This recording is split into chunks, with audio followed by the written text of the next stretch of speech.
What's going on, Graveyard Shift family? It's your shift leader, Dalen, clocked in for another true crime story. This one's crazy because I remember being in high school and sneaking out. Y'all, I know y'all like to think, Dalen, you must have been a saint. A goody two shoes, as some would say. Man, listen, y'all shift leader I was doing stuff I had no business doing at 13, 14 years old. I was sneaking out the house going to get tattoos. I was sneaking out the house going to strip clubs. Yes, there was strip clubs in Dallas that was letting you be in there at 14, 15. Y'all, we was wild back then. But this was the 90s. But you don't think about the danger that you're putting yourself in as a child, and you don't think about the emotional roller coaster you could be putting your parents through. I remember at 14, I went and stayed the night in one of my best friend's house, and we went to go see these girls, and we didn't come home that night. We stayed the night over there at 14, y'all, because their parents was out of town, and our parents reported us missing. Y'all, I was afraid to come home. I would tell the police, don't take me home. You worried about a child missing, you about to get a child abuse call next if y'all drop me off at home. Please.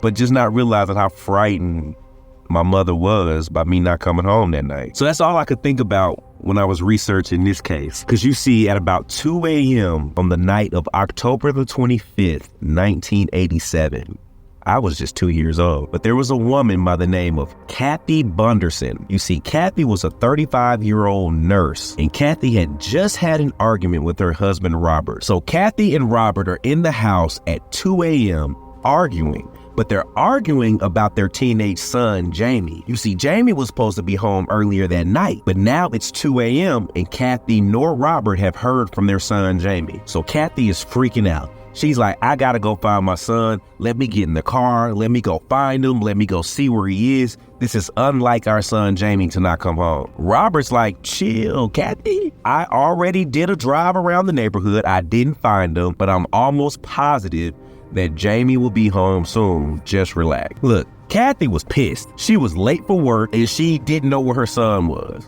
You see, Kathy worked the late night shift at the convalescent hospital. So after so long, she was just like, I'm done, Robert. I'm not listening to you. I'm gonna go find my son, Jamie. So she went out to go look for him. So at about 2:30 a.m., so Jamie, who was hiding by a bridge with his girlfriend, doing what teenagers do, kissing and hunching around, literally sees his mother's car drive by this bridge. So him and his girl duck off into the darkness, you know what I'm saying, so their mom wouldn't see him. Jamie said he saw another vehicle following behind his mother's car, and this was believed to be the last time that she was seen alive. So I get it. I've been that teenager. You ducking, you hiding, you kissing, you hunching. You see somebody, you see your mama car pulling around the corner looking for you, you duck off. So Jamie was doing what he was supposed to do as a teenager, being sneaky. So he sees his mama car coming, ducks off, but he also sees another car behind. So he thinks, all right, mom going this way, I can duck back to the house, I can beat her there, and look, whatever's gonna happen is gonna happen, but I see she's looking for me, right? So he was on that. But here is what's wild. So 1 hour later, Kathy's 1974 Ford Torino was found engulfed in flames on a gravel road north of town near a railroad crossing. Authorities found her body inside on the front passenger side of the car. And you see, after firefighters put out the fire, her body was removed and investigations into the crash began, right? So Sheriff Allmaras believed that the fire started from the front of the car. You see, the sheriff believed that Kathy, for some unknown reason, swerved to the right as she approached the railroad crossing and went over the exposed tracks. And that's when they feel like the car went into a ditch and caught on fire, with her being thrown into the passenger seat. So for whatever reason, driving, swerved to the right, hit the train tracks, go into a ditch, hit the ditch, car catches on fire, she falls into the passenger seat. I was like, oh, you must have been playing pinball, Sheriff, to get that, to come up with that. So Sheriff Allmaras believed that Kathy had been the victim of a tragic accident, but see, several clues found at the scene suggested otherwise. See, the state highway patrolman William Byram believed that something was odd about the crash. See, he learned that the car keys were found virtually undamaged on the floorboard, even though the interior had melted. So how does the car keys that are in the ignition, stuck in, cranked up, driving, get a wreck, car catches fire. How do the keys come out the ignition, land on the floorboard, and are virtually untouched, but the interior of the car is burnt up? Red flag, right? Byram also found that no tire tracks that showed that Kathy had veered off the side of the road. So there was no tracks on the ground that showed a tire of a car veering off the side of the road. And he believed that the marks on the tracks that Allmaras thought were from her car were actually from the fire truck.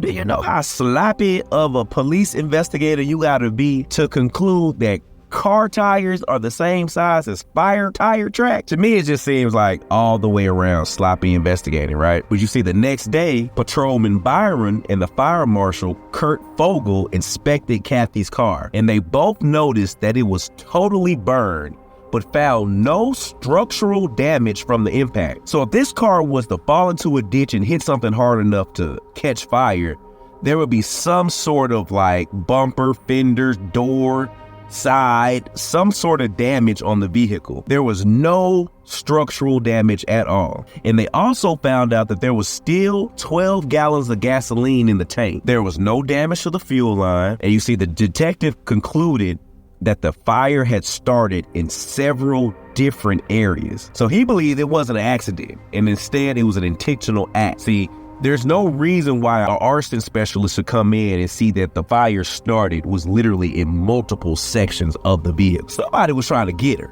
to be honest. That's what it seems like. So 3 weeks later, investigators requested that Kathy's body be exhumed for a new autopsy. But you see, Mr. Allmaras at first objected. But see, Byron threatened to get a court order, so Allmaras let her body be exhumed.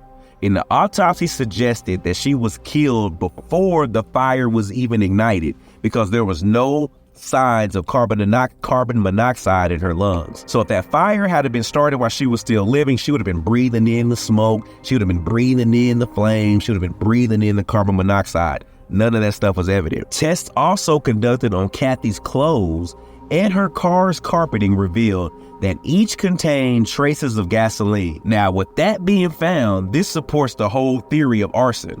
That supports the theory of there being multiple points of fire origin throughout the vehicle. And then after this, a couple days later, as they were still searching the area, they found a whole gas can. They found a gas can. Like, reading these cases, you just start to realize that people just really don't care about getting caught no more. So even with all of that evidence, Allmaras refused to change the status on the case from accident to homicide, claiming that there was just no evidence that this was a murder. Sure, this lady had gasoline on her shirt. Sure, she was burnt from head to toe. Sure, the car didn't have any structural damage, but it was caught on fire from the inside. Sure.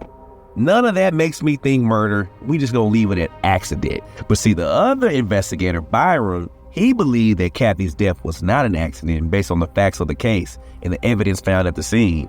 He believed that somebody murdered her, then set her body on fire to make it look like an accident. However, no suspects in her death had ever been publicly identified, and the case remained open. Now get this, way in 2005, cold case investigators reopened the case and a new autopsy was performed on Kathy. And the autopsy proved that she had definitely, without a shadow of a doubt, been murdered. It was discovered that her injuries to her neck and throat were not consistent with an automobile accident. It's believed that these injuries were the cause of her death, right? And look, in 2006, authorities discovered that Robert, her husband, was living in Thermopolis, Wyoming. After talking to the police, they say he vanished in thin air, left behind his bank and his credit cards. And in April of 2006, authorities discovered that he had taken his own life in a remote cabin in Montana mountains. So after his wife died, he answered a few questions and just went up missing. And years later, come to find out, he ends up taking his own life inside of a cabin in Montana. But police later concluded that had Robert still been alive, he would have been arrested for Kathy's murder, and that he is definitely responsible for her death. You see, during the investigation over the years, it was discovered that Robert had started dating another woman a few months prior to Kathy's death, and he had also taken out a $50,000 life insurance policy on her just 2 months before she died. And here's the kicker. You remember that car that her son Jamie saw following behind her mother, it was discovered that the person driving that car that Jamie saw was his father, Robert. And you see, Jamie's girlfriend confirmed this as she had wrote about it in her diary. So investigators believe that Kathy was killed at her home and placed in her car, and they believe that her husband, Robert, drove her to the railroad crossing and set her car on fire. Now in 2024, the case is now considered closed, and Sheriff Allmaras, who was trying to suppress everything, passed away in 1997. So sadly, all the players in this case are dead, from Robert killing himself, Kathy from being murdered, Sheriff Allmaras just from life. But maybe it was the guilt of killing his wife that drove him to kill himself, or maybe he had nothing to do with it and the police just wanted to put a cold case on someone that couldn't defend themselves. Either way, it's sad all the way around. You just never know who you're sleeping next to at night. This has been another true crime story. I'm Dalen Spratt. Love, love, love.